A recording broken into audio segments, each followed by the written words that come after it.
To give us his legal insights on the latest developments in the impeachment trial, we are now joined by Attorney Domingo Cayosa, former president of the Integrated Bar of the Philippines. Good morning, Attorney. Thank you for joining us again here on Morning Matters. Good Good morning, morning. ladies. Magandang umaga sa ating mga kababayan. Okay, well, Attorney, after several days of cancellations, postponements in the impeachment trial, it is finally resuming today, and Gina Acosta is once again expected to take the witness stand. Pero last week, Attorney, what did you make of her testimony? Can we consider it a smoking gun already for the prosecution?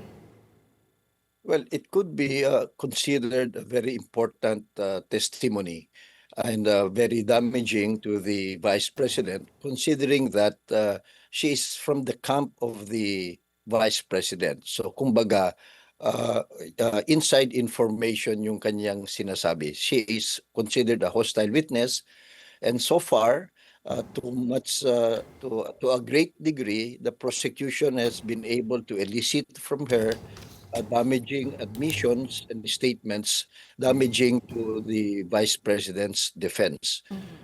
We don't know if there will be other information or data that can be squeezed from her today, but so far so good.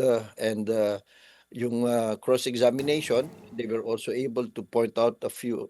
Hopefully, we will see how it will go when they go through their cross-examination. Attorney, which part of Gina Acosta's testimony was the most damaging?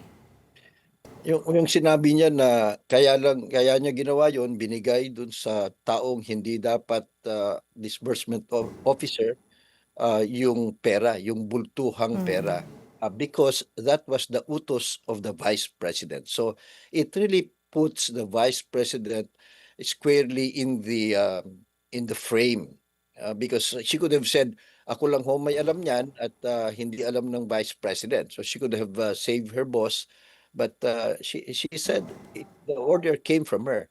Maganda rin yung kanyang pag-aamin na linagay ito sa mga duffel bags, dinescribe niya at nagkakatugma naman dun sa testimonya ng mga taga-Land Bank. And then the fact that the intelligence funds were not withdrawn incrementally, which should be the case, di ba? You pay per activity, per program. Ito bultuhan. So 125 million in one go. And then binigay din niya lahat sa security officer na hindi naman special disbursing officer at hindi naman siya organic sa opisina ng Vice President. The Colonel La Chica is an officer of the armed forces of the Vice Presidential Security Group. Iba ang command responsibility niya sa Vice President o kaya sa Defense Secretary. So these are, to my mind, important testimonies to plug any loophole na accountable dito at responsible ang Vice President. Well, Attorney, the Senate Impeachment Court is set to rule on the issue of sub judice. No? Now, my question here is, can the sub judice rule as applied by our regular courts be extended to proceedings before the Senate sitting as impeachment court? Because according to former Senator Franklin Drilon, he doubts na sakop yung scope na yon. Because I guess impeachment court is not a regular court. What is your legal opinion on that matter? Well, it is true that, but it is also true that the rules of court are applied supplementary to the Senate rules on impeachment. And if you look closely, Section 18 of the Senate Rules of Impeachment talks of the sub judice rule. So merong sariling basehan sa Senate impeachment rules yung tinatawag na sub judice rule. So still, it's very clear. Section 18 of that, the rules of the Senate says that the parties, the counsels or witnesses are prohibited from discussing openly in public the merits of the case, or from divulging matters, extrajudicial matters that were taken up na hindi pa na isasalang dun sa Senado o sa pagdinig. So malinaw naman na merong basehan. Perhaps we could agree that considering that the impeachment trial is really public, no? Nandiyan kayo media, nakikita ng taong bayan yung purpose nito to ensure that there's fair trial and to ensure the impartiality of the judges and they only based on the evidence, hindi na masyadong matingkad. Siguro kinakailangan lang dito na yung they should not also preempt the judges and discuss the weight of evidence, the credibility of witnesses, conclusions on fact and law because that's supposed to be the job of the court. So yun siguro ang pwedeng ipagbawal sa kanila. Oo. Pero pagka If- yung information sa publiko, yun pwede. Oo, Para yung maintindihan ng publiko yung nangyayari. correct, yung objective and factual reporting or summary of what transpired inside the court, pwede naman yan nilang sabihin. Hindi naman sila pwedeng pagbawalan doon. Well, Attorney Gina Acosta is the first hostile witness and she won't be the last. But in terms of being an impeachment court, how significant is this or what is the value of declaring someone a hostile witness? Because even Presiding Officer Cheese Escudero has been asking questions also that have led to significant testimonies by Gina Acosta. Yeah, there's nothing wrong with the Senate presiding officer, the impeachment court presiding officer, from asking clarificatory questions. As a matter of fact, trabaho yan ng mga hukom. Kasi hindi naman pwedeng ipaubaya na lang sa competence or incompetence ng mga abogado. Merong public interest dito eh.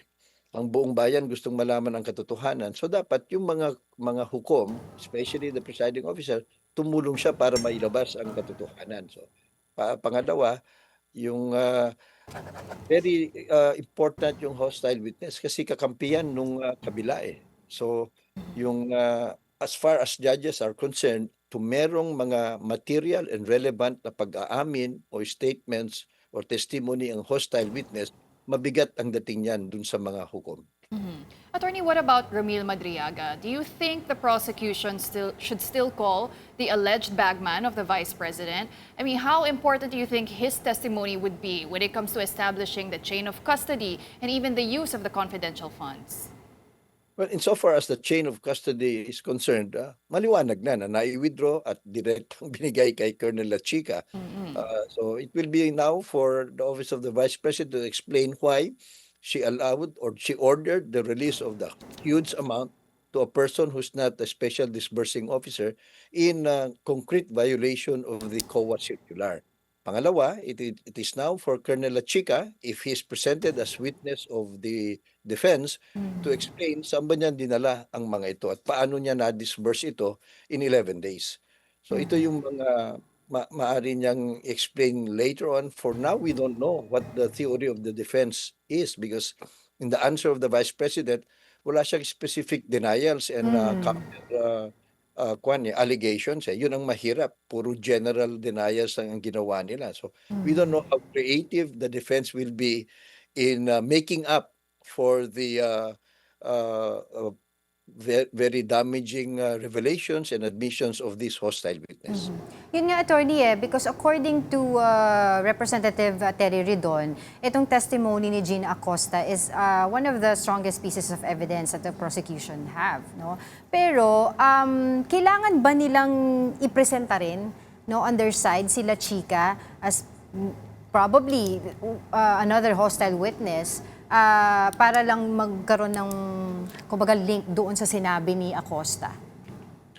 Well, in terms of finishing off yung testimonya ni Acosta, mas appropriate pa si Madriaga. Madriaga.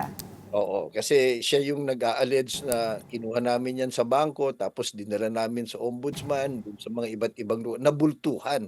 Hindi yung mga acknowledgement receipts o mga resibo na walang iisang pumipirma at kung ano-anong mga kalokohan.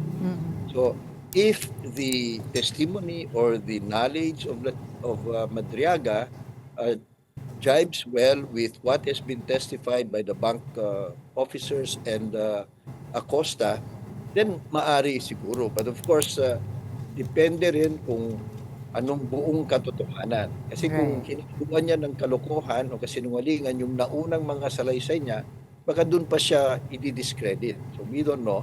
It is for them. But I think he'll be more valuable or more useful than Colonel Lachica, because Colonel Lachica will be the one to explain on the Right. side of the Vice President saan nila ginamit yung pera. Well, Attorney, with regard to the chain of accountability, it's already been established that there were several violations of the joint circular. There's nothing in the joint circular that allows, handing funds over to the security officer, to a non-designated person. Is this enough to move on? Well, insofar as failure to liquidate and misuse, you could already say that, because the COA rules are, hindi naman yan dekorasyon lang eh. They are meant to safeguard public funds. Why is it required that it must be the special disbursing officer? Because the special disbursing officer is a bonded officer. May insurance yan, may bond yan. Pag nagluko, nawala, may pananagutan yung bonding company. Si Colonel Chica, wala. So that safeguard has been disregarded by the Office of the Vice President nung inutos niya na ibigay na lang ito kay La Chica. So we'll see what their explanation is. But so far, hindi na naging maingat at hindi sumunod ang Vice President dun sa patakaran, yung guidelines na linabas ng COA, which should be applicable to everyone, to all public officials who use government funds. Well, one of the arguments that defense raised, attorney, was that the vice president is being prejudged because some of the COA findings, particularly the notices of disallowance, for them are still not final because they are still pending, they are under review, they are under appeal. But when we talk about impeachment proceedings, does the court require a final ruling already from the Commission on Audit and from the courts? Or can the senator judges already rule on this based on the testimonial, based on the documentary evidence? The Senate Impeachment Court is an independent and separate body. So they will have to weigh the evidence and consider whether or not the Vice President has betrayed public trust, no? O yung what she did or she did not do with respect to this intelligence fund is enough to take her out of her position as Vice President. Pangalawa, and which is very important and needs to be explained, we have to understand that the ruling of the COA, the findings of fact of the COA, are binding to even the Supreme Court. Kasi trabaho nila ito, silang eksperto. They are the independent constitutional body that determines whether or not public funds are properly used or liquidated. At itong finding nung audit team, this was already approved by COA and bank. And then nung nag-appeal ang Vice President, dinenay na. So yung bang motion for reconsideration na lang. So as of today, the status of the disbursement is disallowed. Pinapabalik na nga sa kanya. So yung MR, the fact that you filed an MR does not mean marireverse yan. The presumption is it will be the ruling stands unless reversed. So kung hindi yan nag-action, ang status nito as far as COA is concerned, disallowed. So the Senate and even the Supreme Court, kung mag-petition for certiorari, will have to respect that finding of fact, because ito yung trabaho ng COA, hindi naman Supreme Court o kaya ng Senado. So normally, that would be accorded so much respect by either the Senate Impeachment Court o kaya yung Supreme Court. Kung kumbaga parang final and executory na on their part. Pero attorney, what about the argument of the defense on that specific issue? Sinasabi nila, doon naman if we're going to base it on the joint circular, wala naman nakalagay doon na notice of disallowance kaagad yung gawin doon sa defendant na hindi supposedly nagbigay ng maayos na disbursement. Ang nakalagay dun sa COA circular, irregular. Pag irregular, pwede mo nang i-disallow. So, kung ibibigay mo yung 125 million, hindi dun sa special disbursing officer, who is the one authorized, siya dapat ang namimigay ng pera eh.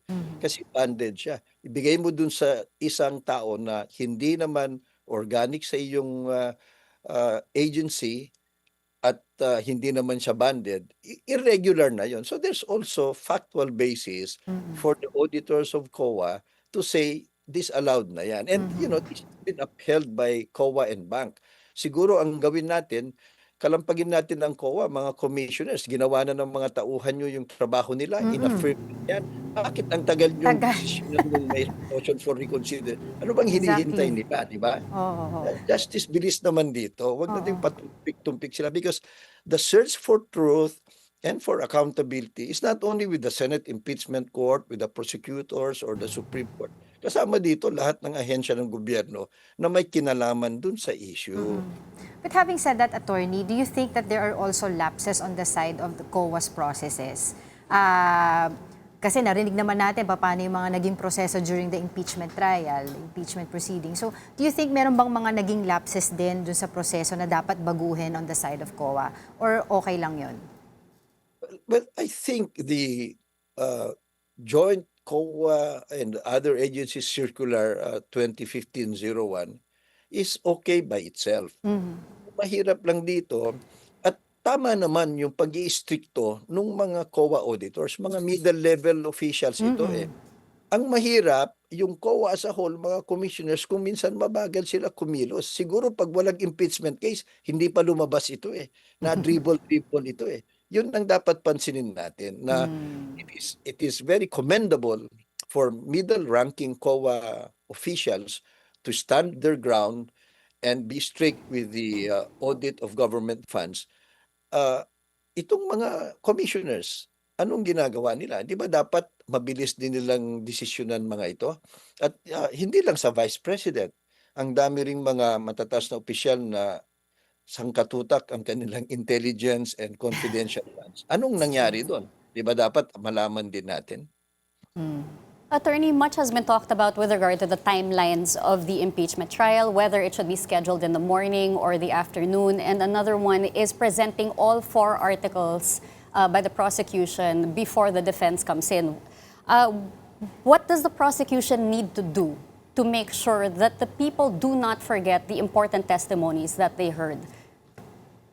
Well, they have to be clear about what they intend to present and for the public to know. No? Hindi pwedeng bawas-bawasan na rin yung grandstanding.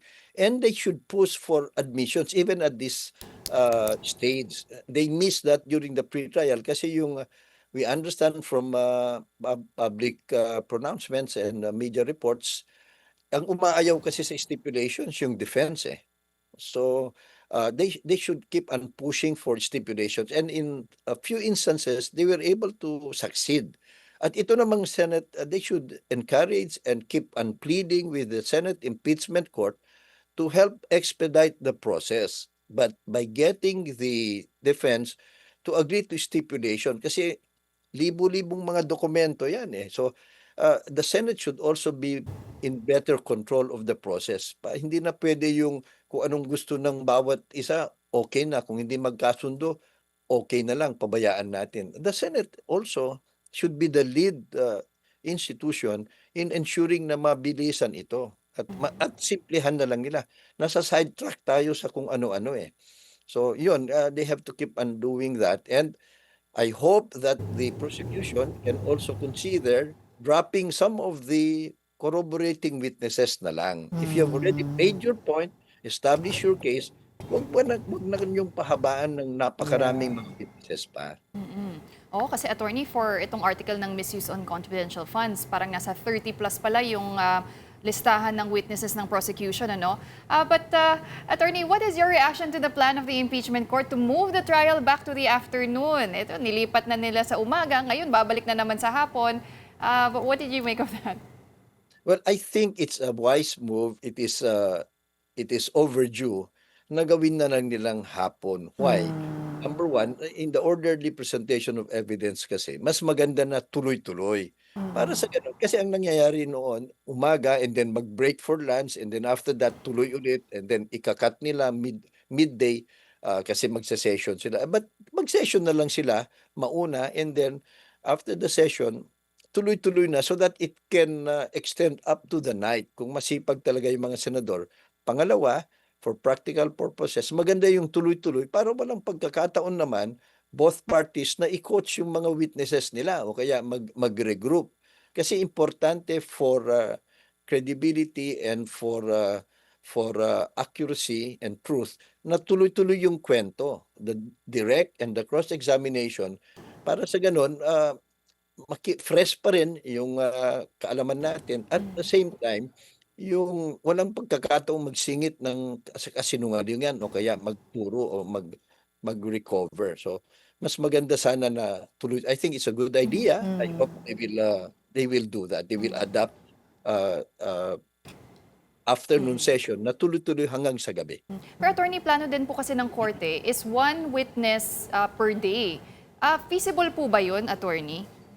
Well, pwede naman. They can start at 3 o'clock and finish at 12 or even in the morning. They can do that. They do that sometimes in their deliberations. Ito hindi naman araw-araw na ginagawa nila. Minsan nga lang ito. It's very important and I hope they'll have the energy to do it. Well, attorney, given that some of the senators are out of the country, well, at least one, no, that we know of, and then others are in jail, and the other one is nowhere to be found. Do you think that the voting threshold needs to be challenged again in SC?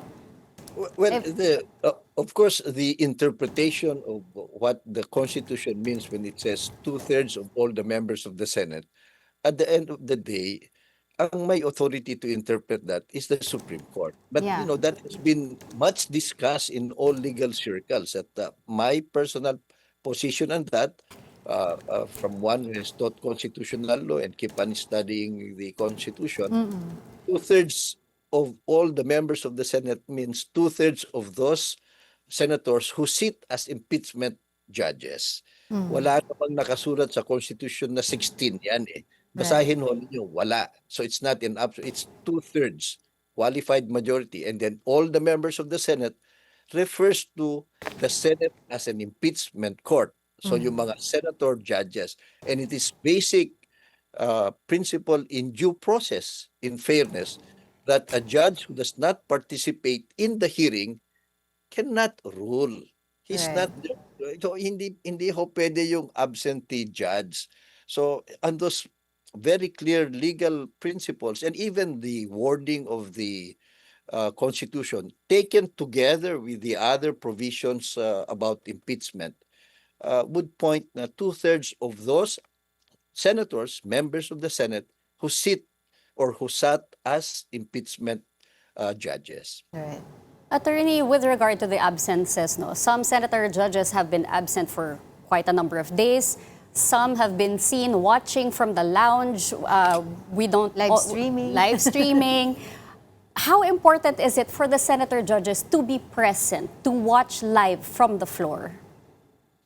But it is very important. And we hope that, if they have the time and the luxury of staying in the lounge, ba't hindi na lang sila umupo doon sa Senado, di ho ba? They have to remind themselves Right. that they are public servants. Sila ho sinisweldohan ng taong bayan para gawin ang trabaho nila. So dapat ho i-erase natin yung myth or yung gusto nilang i-project na dahil senador kami, kung anong gusto namin gawin, pwede. Hindi ho eh.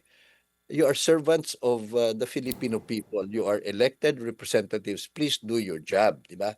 Pangalawa, it is also very important that you are there because, as you pointed out, you have to evaluate whether or not a witness is credible or trustworthy o nagsasabi ng totoo.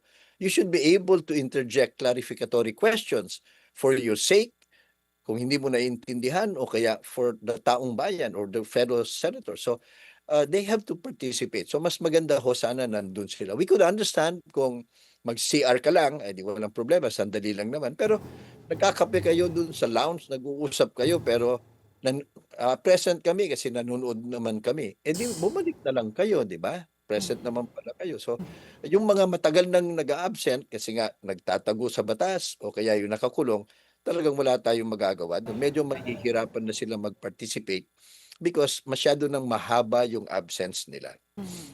Well, Attorney, we're counting down the minutes until the 17th day of the impeachment trial begins. But if I may ask you about the recantation din naman po of Orly Gutesa, sa kanyang naging testimony. Now, Senator Ping Lacson says that if it's true that Senator Marcoleta and former Congressman Mike Defensor forced Guteza to just, make this fake affidavit, then they could also face subornation of perjury. How serious is that crime, attorney? Well, it is quite serious also, no? Subornation of perjury is knowingly or maliciously using perjured statement or false evidence. So ito, ang key dito, alam ba nila? Pwede rin kasi na mas mabigat yung they are principals by inducement dun sa perjury. Because perjury, noon kasi sa revised penal code, kagaya ng subornation of perjury, mababa ang penalty, probation all. In 2021, tinaasan ng Kongreso ang penalty so that umakyat ito ng 6 years and 1 day up to 10 years or if you're a public official, up to 12 years. So hindi na ito probationable. So mas mabigat yung principal sa by inducement dun sa kasong perjury. Kung inaamin ng itong si Gudesa na kasinungalingan yung unang statement niya. Sinumpaan din niya ito eh. Di ba? So yun ang baka nga lang talagang plinano ito kaya yung ginamit nilang notary public peke. Di ba? Mayroong controversy. Kasi nga that's ginagawa yan ng mga malicious minds talaga na gawin nilang intentional na peke yun para sa ang defense nila ngayon hindi ito perjury kasi wala namang authority yung administering officer. Ganito yung mga palusot na ginagawa nila. But tama naman na kung totoo itong sinasabi ni Gudesa, managot naman yung mga handlers nila. So itong si Senator Marcoleta, attorney, he could also face perpetual disqualification for this subornation of perjury.